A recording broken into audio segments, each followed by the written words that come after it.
Nabalitaan mo ba na nung isang araw nagsalita si Presidente Duterte? Sabi niya, pwede ko naman patawarin yung ABS-CBN. Bago pa ito yung pagpapile ng kuan. O pagkatapos na nag-file ng co-warrant to. Ang sabi niya pwede raw naman alam mo, may kondisyon siyang hinihingi. Ano kondisyon? Ang kondisyon na hinihingi niya, i-promote ninyo yung federalismo. Kondisyon. Meron ba kondisyon sa pamamahayag? Meron dito, compromise. Yun pandidikta yun. Oo. Ano ba sabihin? Diba? Ganun yun Pagtaka mo, bakit kailangan mong igawa ng kondisyon ang isang pribadong media organization, kamukha ng ABS-CBN? Pribado yan di ba? Samantalang ang gobyerno, napakaraming may telebisyong sarili yan. Ano ibig mo sabihin? Hindi kayo effective. Oo. Ba't man nandyan pa sila? May radyo yan. Ba't ninyo pagsisipain yung mga nagpapatakbo? Gano'ng karami istasyon ng radyo? Oo. Na pinasusweldo lang ng gobyerno, wala naman palang silbi. Minsan sumabit pa yung PTV4, di ba? Dahil doon po sa anomalya. Isipin mo, wala naman palang pakinabang yan. Yung sinasabi ko sa simula pa lang Bakit ka magagalit sa pribadong media? May sarili kayong media. Hindi ba? Oo. Pinasusweldo ng taong bayan yan. Nung ko pa nga ang dami na nagsasabi nung araw na yan kuwan lang Yung mga yan, parang nagpapataba ka lang ng tao dyan, kamukha nung gusto nilang gawin ngayon, magtayo ng OFW department. Para Para may pakakainin ng taong bayan? Para may, papasanin na naman ng taong bayan? Bawat tanggapan yan, wala naman silbi. Oo. Ang dami-daming tanggapan, di naman po gumagana. Ina-accommodate lang yung mga Oo. For accommodation lang yan Balang araw, kaya ang nangyayari, baliwala na publiko Bakit? Sila-sila na lang sa gobyerno Ang lahat ng mga pinag-iisipan dito, ang lahat ng pakinabang, nasa gobyerno na lang. Pero ang taong bayan, di nakasali riyan Yung mga benepisyo, sino mga may benepisyo na lang? Sila mismo.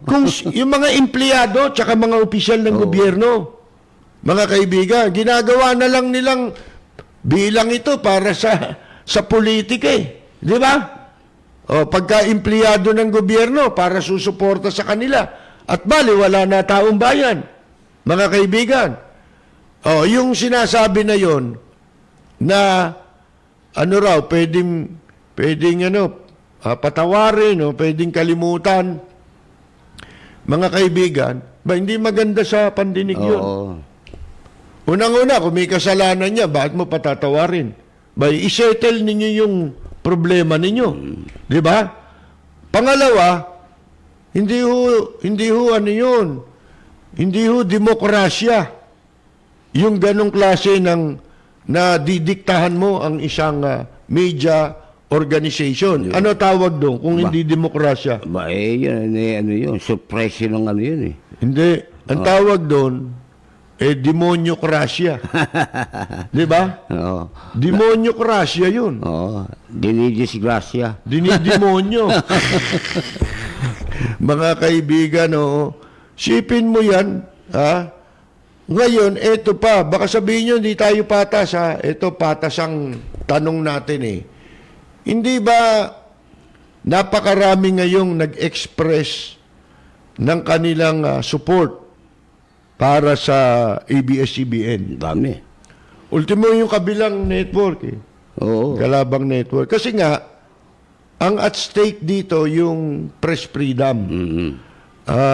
Ikinababahala ng iba na pwedeng gawin ito kahit na kanino. Kahit kanino, kahit anong oras. Oo. Pagka pinalagpas mo ang isang bagay, mga kaibigan. Well, debatable ho yung sinasabing press freedom dyan. Kasi hindi pa natin, hindi ko pa nakikita yung tunay na picture dyan. Ang alam ko lang, may personal na galit si Presidente Duterte sa mga may-ari niyan. Alam mo kung bakit? Pagtatapat ko na sa inyo kung ano yung naririnig ko. Baka sabihin nyo, sinosolo ko Diba? Ito naman, naririnig ko lang. Ang talagang ikinagalit ni Presidente Duterte dyan, hindi naman daw totoo na hindi na ere yung kanyang komersyal. Ginagamit lang na dahilan. Tama nga naman, meron din katwiran na, kung hindi na ere, di ibalik sa iyo yung pera. Di ba? Oo. Ang masama, pag hindi binalik sa iyo yung pera. Pero ang claim daw, nitong management ng ABS-CBN, nai-ere, yung sinasabing, hindi daw nai-ere. Ngayon, ano ang kagagalit? Ano ang talagang tunay na dahilan? Kasi, kung tutuusin mo nga, mababaw yun. Babaw pa yun. Mababaw na katwiran yun. Una-una, nanalo ka na Tsaka nanalo ka na, presidente ka na Oo.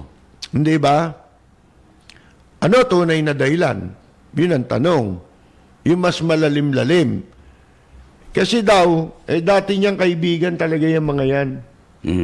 Yung mga Lopez. Katunayan, pag-upo niya, in-appoint si Gina Lopez, di ba? Oo, si Gina. Pero, umiral yung galit niya, kaya hindi niya tinulungan si Gina sa commission on appointments. Kaya na na Na-bypass. na-reject. Na-reject. Hindi na bypass, Hindi na na-reject, bypass, oo. 'di ba? Ang appointment. So, mga kaibigan, ang tunay daw na dahilan dahil iba ang kandidatong sinuportahan ng ABS-CBN nung eleksyon. Alam nyo, sa politika hindi pwedeng ganyan, 'di ba? Bakit doon sa Amerika? Katakot-takot ang banat ng CNN kay President Trump. Si President Trump naman, galit na galit dyan sa CNN. Tawag niya dyan, fake news. Sipin mo CNN yan, tinatawag niyang fake news yan. Ito naman CNN, simula umaga, hanggang gabi, wala naman sign off yan Continuous yan Mga kaibigan, 24/7 yan Walang ginawa dyan pagka meron mga talk show, may mga ang laging binabanatan dyan si Trump. Si Trump. Mga kaibigan. Kaya hindi niya kasundo yan. Pero hindi niya pinapasara. Di ba? Oo. Hindi siya gumagawa ng anumang hakbang kasi ginagalang nila yung konstitusyon. Oo. Sinusunod nila yung batas. Di ba? Kahit pa anong galit ko dyan, pwede ko ba labagin yung saligang batas? Hanggang sa nagsasalita lang si Trump, bumabatikos din. Yun naman batikos niya. Isang batikos niya Kahit 100 taon nilang banatan, hindi nila masasagot Ibig sabihin, hindi pwedeng pantayan. Isang salita lang ni Trump. Dahil presidente ka Presidente. Di ba? Alam mo naman si Trump, kung magsalta, mabigat din. Di ba? Napanood ko nga yung, siguro, kampanya pa yun Nandoon sila sa isang okasyon ni Hillary Clinton Nagsalita si Trump Sabi ni Trump, itong okasyon na to, puro banat ang inabot ni Hillary. Ni Hillary, pero si Hillary, tawa lang ng tawa. Nagtatawanan din yung publiko, pero nakaka-insulto yun kung tutusin mo. Kung dito yun, mga kaibigan, baka hindi mo matagalan. Baka mag-walkout. Kasi mababaw ang mga rito. Ang transformer ng mga tao rito, madaling pumutok. Balat sibuyas. Kahit na magnanakaw dito, balat sibuyas Di ba? Ngayon, ano sabi ni Trump? Ito niya. Itong okasyon na to. Matagal ko nang kakilala yan. Matagal na kami magkakilala. Pero ito, ang kauna-unang okasyon na hindi kumita si Hillary. Isipin mo yun. Oo. Ha? Ibig sabihin, para mapadalo mo si Hillary sa okasyon, kailangan gumastos ka. Oo. Hindi ba? Oo. Kailangan meron siyang maging pakinabang. Lintik bumanat eh. Oo, simple lang ha, pero Oo. I- Pero si Hillary naman, siya na yung binabanatan, tumatawa pa. tawa lang. Oo. Oh. Eh kung dito yun, Wala na. parang naalala ko si Jimmy, sisimangot yun. Aba kumukuya ko yung O, pa. baka mag-walk out pa yun eh. Oo. Di ba? Lalayasan yung okasyon eh. Oh, mga 1,000 tao yun nandun, na mga mayayaman. Yung kaharap nila. Pinagtuturo pa ni Trump eh. Ha? Yung mga kagalit niya. Di ba, marami naman na niyang kakampiyan. Nandi dito yan, no? Yung istasyon na yan. Ito. Ayun, nandun siya, no? Ganon. Ginanon lahat ni Trump eh. Oo, mga kaibigan. Doon, ini-exercise nila.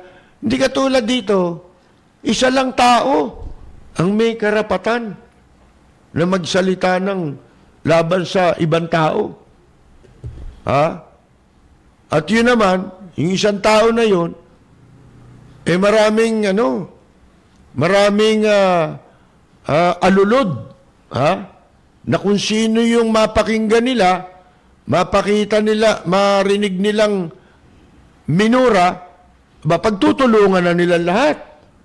Parang yung trabaho nila, parang troll, di ba? Oo. Sunod-sunura na. Mga kaibigan, doon o hindi.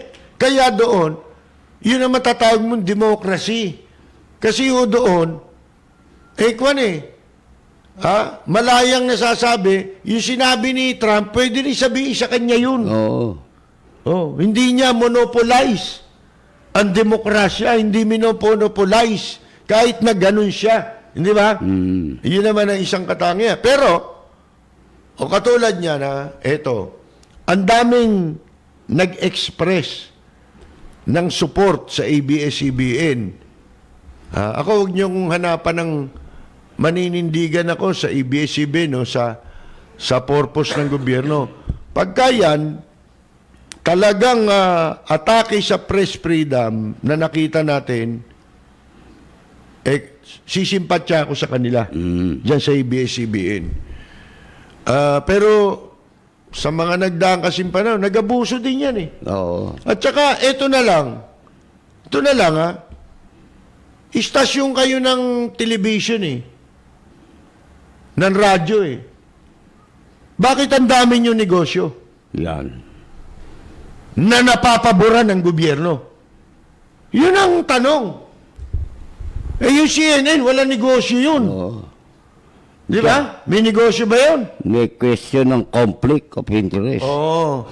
Labag na rin sa batas yun eh. Yun ang labag sa batas. Oh, yeah. Yun na ang democratic. Yun yung monopoly. Oo. Nagiging oligarch sila sapagkat nakikisali na sila.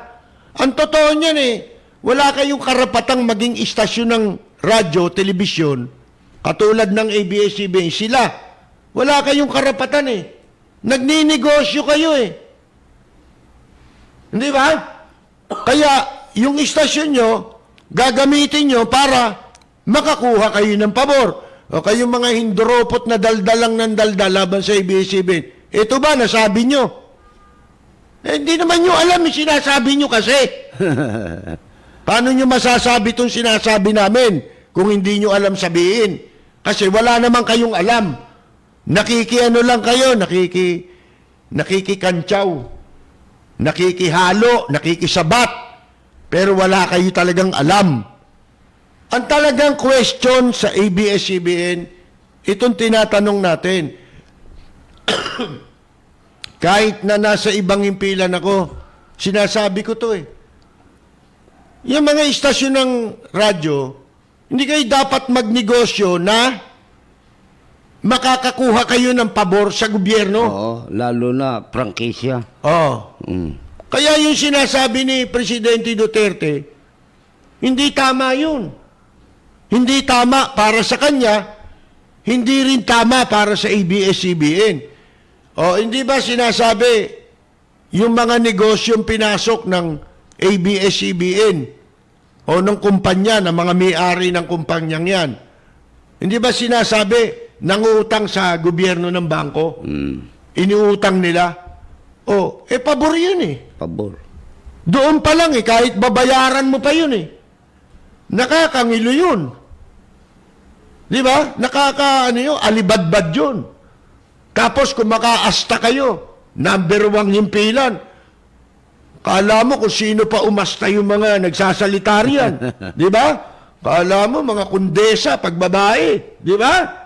Primadonna. Tulad to sila ko. Hindi. Oo. Ilan ang matinong nyo dyan Gusto nyo pangalanan ko? Yung matino. Hindi na bale. Huwag na para... Kasi kabaro rin natin yan Kaya lang, alam nyo, wala ka magagawa O katulad ngayon, ano problema nyo? Di ba nag-e-express ng support yung mga organization? Ultimong kung sino-sino mga organization dyan. Media, at saka hindi media. Iba, media betis lang. Masama lang. Para lang makahalo sila. Ngayon, yung mga nagsasabing minilabag kami, responsibilidad na, yung mga nagsasabing mawawalan kami ng hanap buhay, responsibilidad kayo ng istasyon. Hindi kayo responsibilidad nitong issue. Para tayo maging patas, makakala ninyo, tayo kwan lang. Para lang dun sa laban sa kay Presidente Duterte. Hindi. Ang sinasabi natin, pareho kasi hindi makabubuti kung kami papanig lang. O may papanigan lang kami sa sinasabi namin. Hindi makabubuti sa bansa yun. Di ba? Ang masama na ginagawa, ulitin ko, ng mga may-ari ng kumpanya, ng ABS-CBN. Hindi yung mga sinasabi ni Kalida at ni Presidente Duterte, hindi yun. Ang pinakamasama yung pong nagninegosyo sila na merong kapalit na pabor o kaya inihihingi nila ng pabor sa gobyerno. Mga kaibigan, paano ka pa magiging patas nun? Hindi ba? Hindi ka magiging patas sa pagbabalita kahit kailan. Hindi bali magnegosyo ka kung sarili mo Hindi ba? Okay lang yun. May negosyo kayo. Pero yung negosyo ninyo, katulad niyan, anong negosyo ng ABS-CBN? Ang hindi sila nakinabang sa tulong ng gobyerno. Marami silang negosyo. Na hindi nila ikinuha ng pabor sa gobyerno. Ibig sabihin, ginagamit nyo lang yan na front sa papayaman ninyo. Sapagkat, kung media ka lang dito sa Pilipinas, dapat media ka lang. Huwag ka na mag-engage sa anumang negosyo na pwedeng makinabang ang iyong media organization sa gobyerno.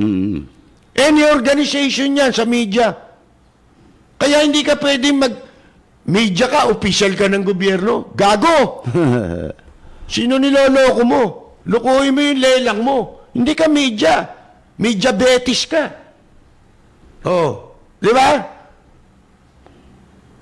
Yan, ang alam ko, sinusunod yan, tuntunin na yan nung araw Sino ang best example? Na pagdating dyan, sa media, isang tao lang dito sa Pilipinas ang masasabi nating hindi niya pinractice yung katarantaduhang yan. Sino? Si Don Chino Roses. Manila Manila Times. Times. Talagang sa media lang siya. Yun lang. Yung media outlet na yun. May radio station dati yan. DCMT. Manila Times, di ba? Hindi yan humingi ng pabor. Wala siyang water concessionaire. Wala. Wala. Alam niyo ba kung gusto ni Don Chino? Nako. Wala na siya. Wala na siya. Sinara na yung Manila Times, di ba? Si Cory na upo. Kaya ako umanga dyan Dati wala akong hanga dyan, sumasama sa rally. Kasi hindi pa natin alam ang katotohanan noong mga panahon na yon. Pero unti-unti, nagkaroon tayo ng knowledge, di ba? Ano bang klaseng tao ito si Don Chino? Yung pala, marangal na tao pala talaga yan. Dignified pala talaga na tao yan. Mga kaibigan. Ito. Kung talagang yan, gustong bumawi dahil nasa rayo yung istasyon niya. Di ba? Marcialo. Pinili niyang masara na lang. Sara na lang. Nakasampa si Cory sa gobyerno. Yung panahon na yon, ang pagkakataon sana ni Don Chino Roses na makabawi. Katulad ng ginawa ng ABS-CBN. Yun ang ginawa nun. Di ba? Ganun ang ginawa nila eh. Sinamantala yung pagkakataon para lahat ng kwentahin nilang nalugi o nawala sa kanila, napakinabang, mabalik sa kanila at sobra-sobra na naibalik sa kanila nang wala silang nilabas na pera. May atraso na silang dati sa gobyerno eh. Si Chino Roses, wala namang atraso sa gobyerno nung isara niya yung Manila Times eh. Wala utang yun. Wala. Wala siyang pabor kasing hinihingi. Di ba? Ang ABS-CBN nakaupo sa gobyerno, Vice President ng Republika ng Pilipinas, si Don Fernando Lopez. Hindi ba? Tama ako, hindi tama. Mga kaibigan, isipin ninyo, may atraso sila sa gobyerno, kaya sila sinikwester nung ideklara ni Pangulong Marcos ang martial law. Malayo kayong lahat kay Don Chino Roses. Ano ginawa ni Don Chino Roses? Ito personal knowledge ko to. Kasi bata pa ako, nasabi ko nga sa inyo, yung Tasa de Oro, dyan sa Ross Boulevard, yan ang hangout ng mga nasa media. Tatay ni Peter, nakikita ko ron. Bata pa ako. Mga kaibigan, yung tatay ko, mas unang naging, dyan. Kasama nila Roger Arrienda. Yan, nakikita ko, bata, maliit pa ako. Yan sila Roger Arrienda, mga naka-Amerikana yan. Oo. Mga kaibigan. Siya si Bomba nun eh. Pupunta ka ron sa coffee shop. Ando doon, hindi pa pinapanginoon si Duroy Valencia noon. Si Kaduroy. Naging presidente ng isa sa founding president ng National Press Club, di ba? Nakikita ko na sila. Mga kaibigan. Doon tumatambay nagkakape si Don Chino kasi ang usapan doon mga interes ng bayan eh. Politika. Ando doon, mga politiko nagpupunta ron. Yung tapat ng US Embassy. Alam ko ito personal account. Alam ba ninyo? Si Don Chino Roses, kung merong hihingin na pabor kay Cory Aquino, imposibleng hindi niya makuha. Sigurado kuha. Kahit gaano kalaking transaksyon, makukuha niya. Bakit? Kasi, ito baka hindi nyo alam, kayo mga bagong hindoropot pa lang. Bagong pulandit pa lang kayo dito sa mundo. Hindi nyo inabot yung talagang totoo na nangyari. Yung si Don Chino Roses, ang responsable sa likod ng pagtakbo ni Cory Aquino. Nagsimula yan sa signature campaign. Ang initiator nun, ang nag-initiate nung signature campaign para sa pagtakbo, kumbinsihin na tumakbo si Cory. 5 million signature. 1 million nga lang yun. Umabot sa 5 million eh. Si Don Chino Roses yun. Sabihin nyo sa akin, kung anong pabor ang hindi niya pwedeng kunin.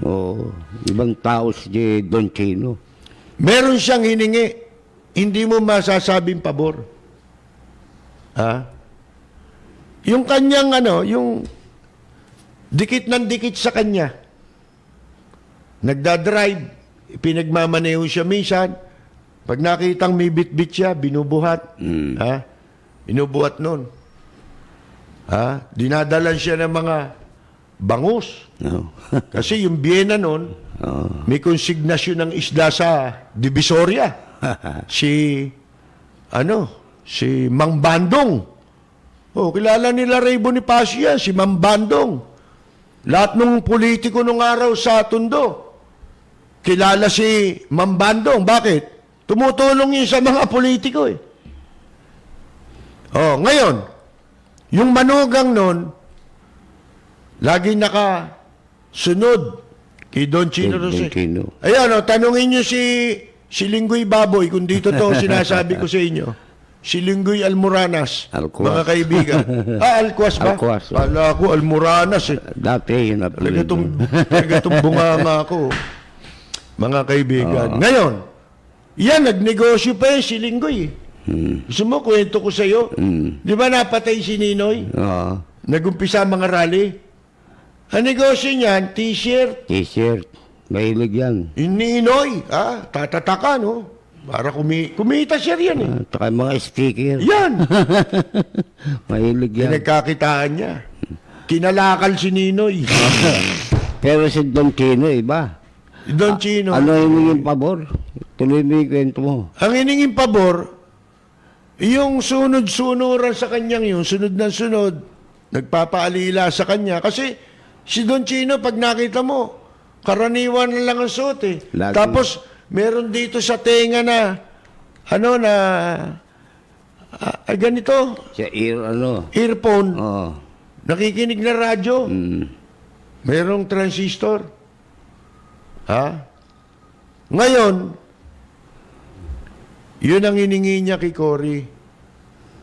Mabigyan ng pwesto Oo. o mailagay sa gobyerno. May appoint ni Cory. Hindi niya mataas na pwesto kasi hindi namang mataas na kwan yun. Alam niyo kung ano binigay na pwesto ron? Siya ang naging kaisa-isa yun na pwesto para lang sa kanya. Dinesign para sa kanya. Dinesign yun ng PAGCOR para sa kanya. Sa kanya lang. Siya lang ang meron nun.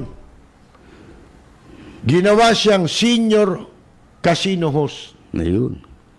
Wala nun eh. Wala. Siya ang head nung, nung concierge. Yung pumipirma. Pero, ang kapangyarihan, lintik. Siya lang yun. Si Joe Velez. Joe Velez. Wala na eh. Namatay na yung si Joe Velez eh. Sabihin niyo sa akin kung sino hindi nakinabang kay Joe Velez sa paglamon. Lahat. Ng libre. Sabihin niyo sa akin. Si Joe Velez, bata pa ako, kilala ko na eh. Apakabait sa akin nun eh. Kaya ang dami na iinggit sa akin eh. Mga kaibigan eh. Ngayon, yun ang hiningi, hindi para sa kanya. Oo. Ito, bigyan nyo ng trabaho. Tsaka bago namatay yung Percy, bago natin makalimutan, nagsalita kay Cory yun. Yung nalulungkot ako, sabi niya, bakit ganito nangyari? Yung mga nakapaligid. Hindi, buwan pa lang ang nakakalipas. Mm. Nakita niya, parang tayo, nung nagsimula ang gobyerno ni Presidente Duterte, nadismaya na ako eh. Dahil sa mga piniling tao. Yun. Ganon din kay Cory. Ang ginawa kung bakit madismaya si Don Chino Roses. Yun, dismay yan. Alam mo ba kung ano sabi ni Don Chino Roses? Ilang buwan pa lang ito sila Cory sa pwesto. Puro kayo mga magnanakaw. Kastila kasi si si Don Chino. Matanda na yun, mga kaibigan. Sabi niya, puro kayo magnanakaw. Kaya yung sinasabi mo, tama yun. Na-disappoint siya. Disappoint siya. Sipin mo. Pero sino sikat? Nung nakaupo na si Cory, Ang sumikat yung mga nagsipagtago nung martial law sa Amerika. Mga state commando. Mga eskolta guerrilla. Oo. Di ba? Oo. Nung may panganib sa Pilipinas, nandun silang lahat. Layo. Ha? Isa lang ang naiwan dito. Si Eva Estrada Calao na nakikipag-lips to lips sa Armalite. Mga kaibigan. Pagkatapos nung nagdatingan mga hayop na yan dito, pinatalsik si Eva. Eva Estrada Calao sa Liberal Party. Bay, akalain ninyo, etong kanyang pinalamon, itong kanyang binihisan sa politika na si Lito Atienza, abay, sumama pa sa mga nagpatalsik kay Senador Eva Estrada Calao. Kung sino pa yung babae, yun na naiwan dito na lumabang kay Marcos sa panahon ng martial law.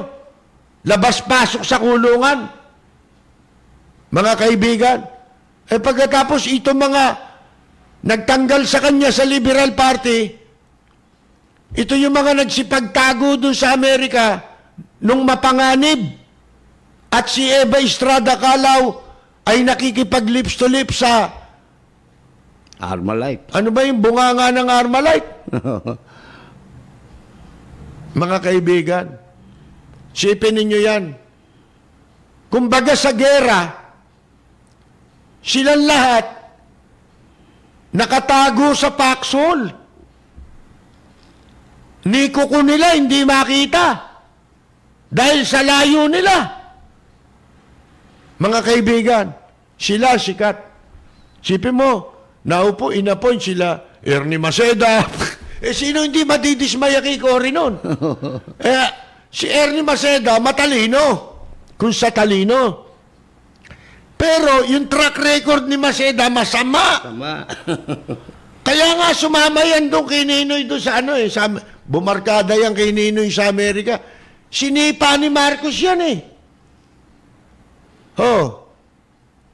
Naging executive secretary yan, di ba? Panahon ni Marcos. Matalino si Maceda talaga. Brilliant. Konsihal pa nga lang kaya sabi ni Lacson so young, so brilliant, and yet so corrupt. Konsihal pa lang siya noon sa Maynila. Ibig sabihin, yun ang track record na sinasabi natin. Kaya si Don Chino Roses nadismaya. Yun. Mga kaibigan, at napakaraming walang ya. Maloloko mo ba yun? O sino si Don Chino Roses? Makikilala ba si Ninoy Aquino kundi dahil dyan? Pinadala ni Don Chino Roses yan. 17 years old yata si Ninoy Aquino. Sa gera sa para mag-cover sa Korea. Korea. Mga kaibigan, war correspondent. Doon sumikat yan. Sumikat si Ninoy Aquino. Dahil kay Chino. Kay Don Chino. Tsaka noon si Don Chino, kwento ng mga matatanda, hindi nakikialam sa policy ng kanyang dyaryo. Hindi nang gigipit ng ilalabas. Paano nga, wala siyang pinoproteksyonan. Hindi katulad dyan, ABS-CBN. Sige nga, tanongin nyo kung lahat nababanatan nila. Siyempre, hindi. Kung babanatan si ganito, may puhunang nilagay dito yan. Namuhunan dito yan. Babanatan si ganon. May listahan niya ng hindi mo babanatan. Pati komentaryo, ito komentaryo nyo. Bakit? Pinoproteksyonan nila yung interest ng negosyo nila Negosyo. Negosyo yan Si Don Chino, wala nun. Yun ang kaibahan. Kaya, naipapatupad sa panahon ni Don Chino Roses yung maging independent, maging malaya ang pamamahayag. Yun ang press freedom. Yung Manila Times ngayon, Wala na. kaya nila binuhayan, gusto nilang umangkas doon dahil ang Manila Times, kasaysayan na yan Pero kabaliktaran na to. Iba na yan. Hindi lang sukdulang kabaliktaran. Kung ano yung hindi ginawa ni Don Chino Roses, yun ang ginagawa ngayon yan. Wala, pamahid lang ng puwit yan Mawalang galang Kasi yung may-ari niyan nakapwesto lagi. Oo. Ginagamit niya para siya mapwesto. Ganon din ang ABS-CBN eh. Oo. Ginagamit yung istasyon para lumaki ang negosyo nila. Maproteksyonan yung negosyo at makakuha sila ng konsesyon sa gobyerno. Yan ang problema ng ABS-CBN sa pag-question sa prangkisa niyan. Kung yun ang gagamitin ninyo, wala makapagpaliwanag sa inyo eh. Paano? Hindi naman nyo alam eh. Basta sinasabing ABS-CBN, papasa, sana na yan. Dahil maka-Duterte siya. Di ba? Yun namang hindi isara yan. Doon tayo sa hindi isara. Patas tayo rito eh. Eto, ang daming nag-express na support. Tanong ko ngayon sa inyo, ito. Maaga kayong nagpakawala ng ano nyo eh. Ng kulay nyo, hindi nyo naintindihan eh. Sana kinonsider nyo yung mga factor na yon. Kasi kung talaga nasa media kayo, dapat alam nyo yun. Di ba? Dapat, yun ang isa nyong bibigyan ng proteksyon. Talagang kailangan ang media nagsasama-sama para proteksyonan ang hanay natin. Di ba? Ng lahat ng nasa media. Pero kung ang poproteksyonan mo, ipaglalaban mo, kasama mong pinaglalaban yung pakinabang niyan. Oo. Di ba? Tapos ikaw, patay gutom ka. Papansinin ba tayo niya mga yan? Mga mata pobre yan. Ultimo mga nagsasalta dyan, kala mo sila nami-ari ng istasyon eh. Sa pagiging mata pobre. Mga kaibigan eh. Ngayon, ang tanong ko ito, kayo bang mga nag-express ng support diyan sa ABS-CBN?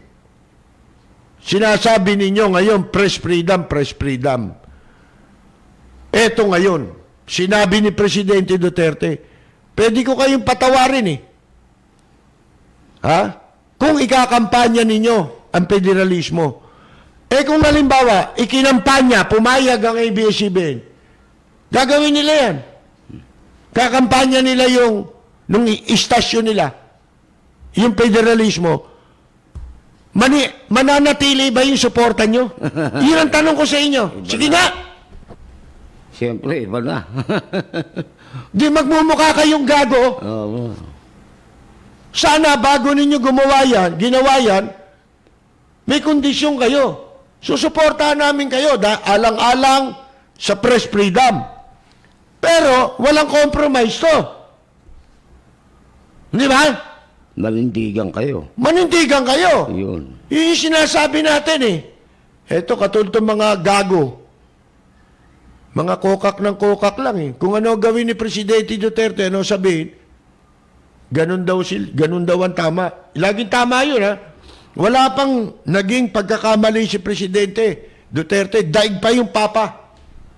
Buti pa yung Papa nananapik eh. Nagkamali. Ito wala. Banal na banal ito. Presidente Duterte. Parang inilublob ito sa drum ng holy water. Sa kabanalan nitong taong ito. Mga kaibigan. Pero, ang daming mga nakikisabat na hindi naintindihan ng issue. Di ba? Bago kayo magsalita, alamin nyo muna yan. Ito sinasabi ko. Ngayon nyo lang narinig to eh. Walang magsasabi nito sa inyo. Oo. Sige nga. Sino makakasupalpal? Dito sa katotohanan ito. Katulad nyo, si Presidente Duterte, pag nagbago ng sinabi niya ngayon, binago niya ulit. Sino nagmumukhang gago? Kayo. Kasi ang iniintay nyo lang lagi, kung sino yung mabubuli nyo. Yun ang, doon kayo parang tuwan-tuwa kayo. Pag may nabubuli kayo. Sabi ko nga sa inyo, gawin nyo yung pambubuli, pagbanat sa iba. Pagka hindi na nakaupo si Presidente Duterte. Kamukha nung ginagawa namin nung araw, nagrarally kami sa nakaupo. Laban sa nakaupo. Bumabatikos kami, laban sa nakaupo. Baliwala yung ginagawa nyo. Wala naman kayong kabuluhan eh. Sa katotohanan lang eh. Kasi ang binabatikos nyo, hindi nakaupo. Wala magagawa. Walang laban. Para ka lang nananadyak ng nakadapa. Para mo lang tinatadyakan yung nakahiga. Oo. Di ba? Wala kayong kabuluhan. Mawalang galang sa inyo. Di ba? Tama ba ako? Hindi. Oo. Milik ka, walang pinaglalaban. Di ba? Wala. Oo. Kasi wala, Pinaglalaban, Chan. wala naman laban yung kinakalaban Wala, nila. yung mga nasa radyo na nagsasalita para suportahan si Presidente laban doon sa mga taong kinagagalitan niya. Ano pinaglalaban nun? Eh di Chan. Ha? Chan lang nila. Interest, sariling interest. Ano pakialam ng taong bayan sa ginagawa nila? May mapapala ba tayo doon? Wala. Wala tayong mapapala ron.